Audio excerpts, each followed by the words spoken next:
let's talk about the new book. How did it, first of all, is it called Feeling My Way or Feeling My Way? Yes.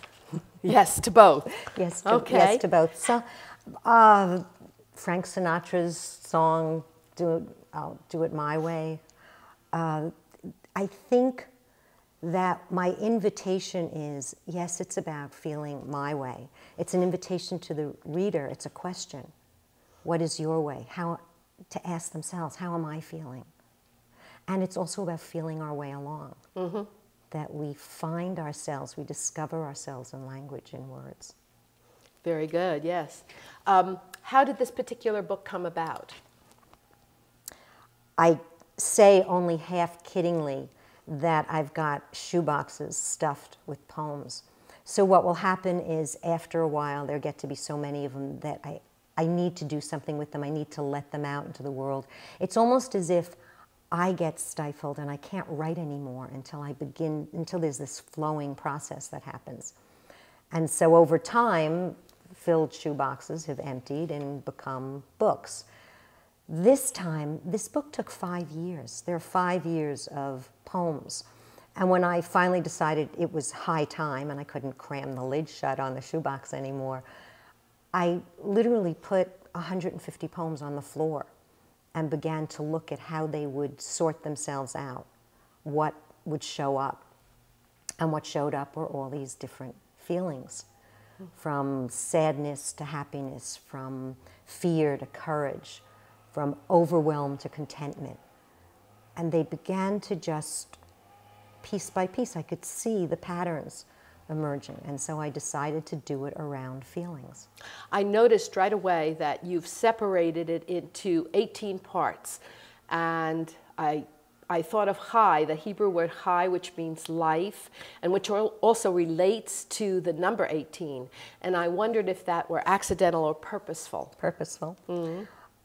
Years ago, on my 50th birthday, I actually wrote a little book that I gave to friends called L'Chaim, 18 Thoughts That Sustain Me. 18 seems to be a number that's meaningful to me. Beyond that, 1 + 8 = 9, and 9 is my lucky number. And so, also 99 poems in the book. And also because I had to stop somewhere. Was it difficult or challenging picking out the titles for each chapter? No, they really seemed to self-select. What I noticed is there was a certain discomfort with putting in the poems around sadness. Most of my poems, they feel like being naked on the page. They really do.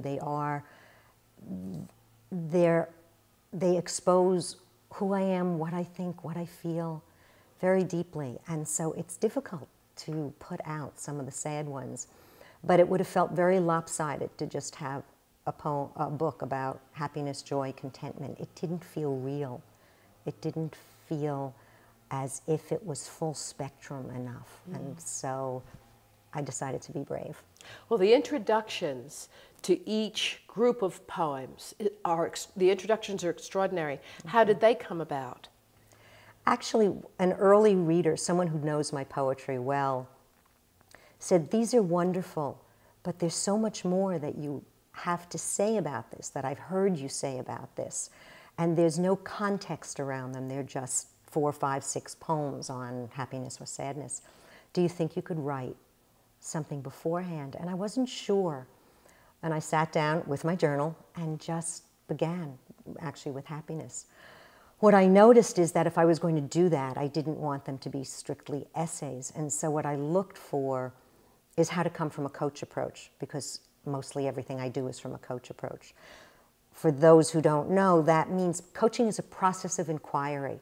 It's about asking good questions. Coaching comes from the assumption that you have your own best answers, and that if I can find the right questions, that they will come through you, come out of you. And so I do the essays in the same way. They all start with a question, and then some ponderings of my own, and very often another question or two in there. So that's the first layer, the first invitation to the reader to begin to think about what happiness is for them and when and how it shows up in their life. And then each poem is an invitation to go deeper into that, to evoke their own feelings. I especially liked the chapter called Contentment. There was a lot of yoga in it. I like yoga very much. But my favorite poem was the one in Gratitude. I think it starts the chapter called Gratitude. I wonder if you would read that one for us. I would love to. And it's the poem that I put first in the book, probably because it's one of my favorites. It's called Yesterday. Yesterday, sometime between the washing and drying of sheets, I remembered to be grateful for the many friends who have blessed me with their company. Yesterday, sometime between racing here and there to complete an endless list of errands, I remembered to be thankful for legs and arms and wheels and smooth roads in a safe country. Yesterday, sometime between the chopping and serving of a meal, I remembered to give thanks for the seeds and the farmers and their tools and the trucks that deliver to markets and the thousands and thousands of interlocking efforts that bring food to my table. Yesterday, sometime between good morning and good night, I really remembered the goodness of my days.